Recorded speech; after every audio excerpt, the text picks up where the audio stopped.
Саламатсыздарбы ардактуу спорт күйөрмандары. Кайрадан сиздер менен Sport Live көрсөтүүсү. Аны эмесе сиздерге Ош шаарынын жана Ош облусунун футзал боюнча ачык чемпионатынын 10-тур оюндарын көрсөтмөкчүбүз.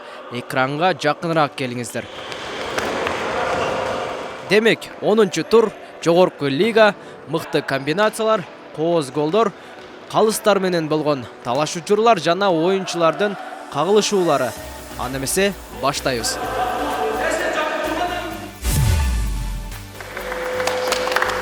Бул турдун алгачкы оюну Байтүшүм жана Эмаком командалары ортосунда болуп өттү. Биринчи бөлүктү Эмаком командасы чабуул менен баштады. Алгачкы мөөнөттөрдө эле гол киргизип, жакшы комбинациялар менен бир нече ооптуу чабуулдарды жасай алышты. Ал эми Байтүшүм командасы 2 гол менен жооп кылып, алдыга озуп кетишти.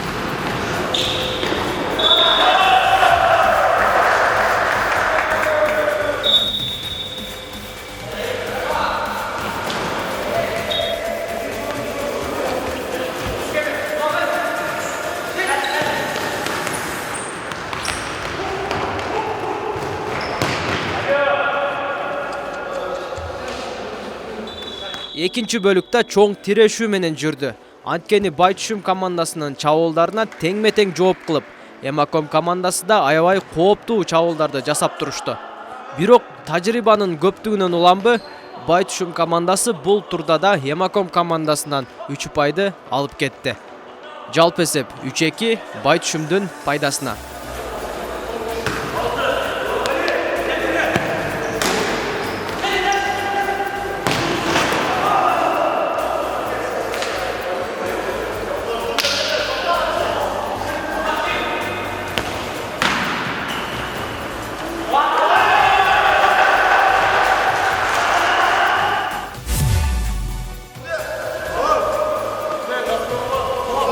Экинчи жуптук беттеш жогорку лиганын фавориттери болгон Бакайфонд жана Озгур командалары ортосунда болуп өттү.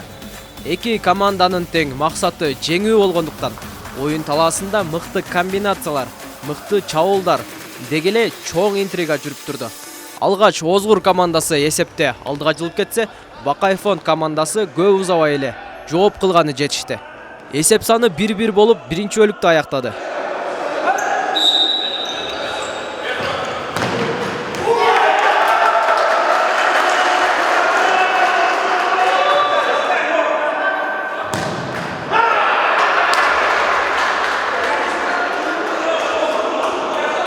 Экинчи бөлүктө гол киргизүү эки командага тең оңойго турган жок. Себеби бул эки команда көптөн бери бири-бирин жакшы билип, оюн ыкмасын жакшы өздөштүрүп, бардык кырдаалдарга каршы оюн тактикасын даярдап коюшкан. Экинчи бөлүктө Озгур командасы кайрадан атаандашынан озуп кетти. Ал эми Бакайфонд командасы жакшы комбинация менен эсеп санын теңдеди. Озгурлуктарга бул оюндагы 3 упай өтө маанилүү болгондуктан оюнга аябай жакшы даярданганбы, Айтор дагы бир гол киргизип 3-2 эсебинде жеңишке жетип, турнирдик жадыбалда бир тепкич алдыга көтөрүлө алышты.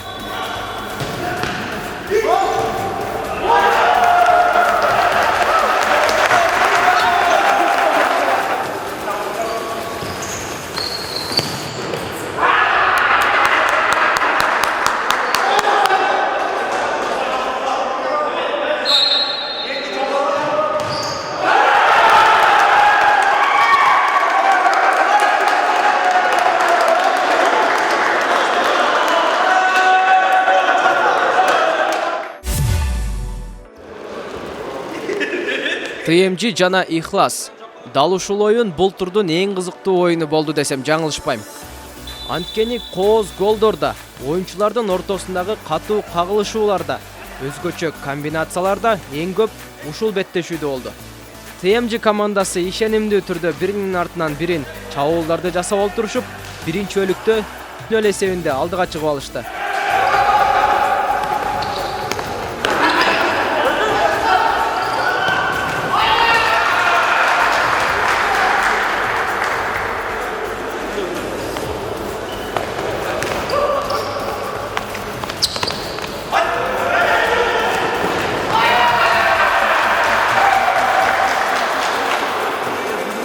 Жапалак Ихлас командасы экинчи бөлүктө гана өз оюнун таба алды. Анткени катарынан 3 гол киргизип, эсеп санын кыскартты. Бирок ТМЖ командасы 10 метрдик айыптоон гол менен аяктап, бул турду да жеңиш менен аякташты. Жалпы эсеп 4-3.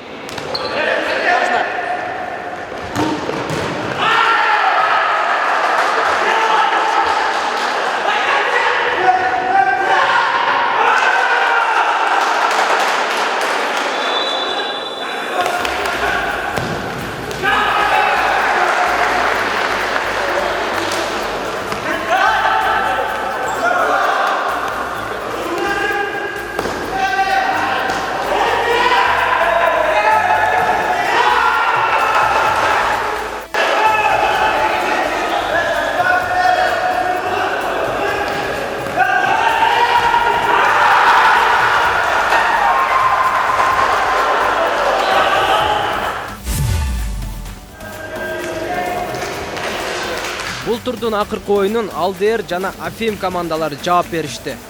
Кызыл формачандардын 18-катар номердеги оюнчусунун жарым аянттан жөнөтүлгөн соккусу дарбазаны өзү таап баргандай. Ошентип алгачкы голду Афим командасы киргизсе, Алдердин жооп голу да көпкө күттүргөн жок. Жалпысынан биринчи бөлүк куршаптыктардын пайдасына жазылды.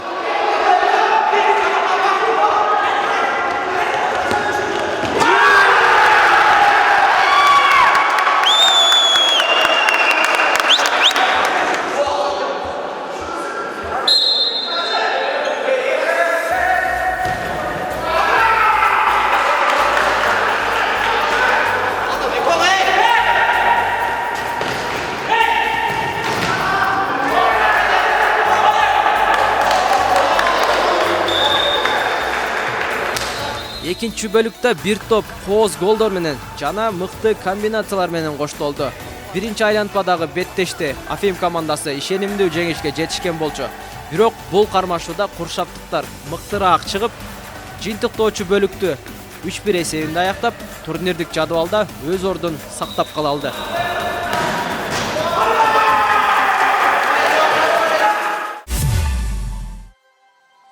Анда эмесе жогорку лиганын оюнчу тур оюндарынан кийинки турнирдик жадыбалга көз чаптырсак.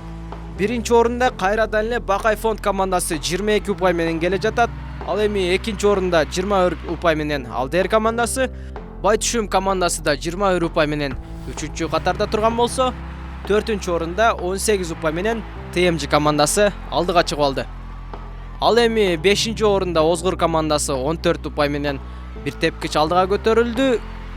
6-чы орунда Афим командасы 12 упай менен. Ал эми 7-чи орунда Жапалай Ихлас командасы 8 упай менен келе жатат. Эмаком командасы бул турда да тилекке каршы упай чогулта алышкан жок. Мына ушуну менен көрсөтүүбүз өз соңуна келип жетти. Кийинки чыгарылыштардан көрүшкөнчө.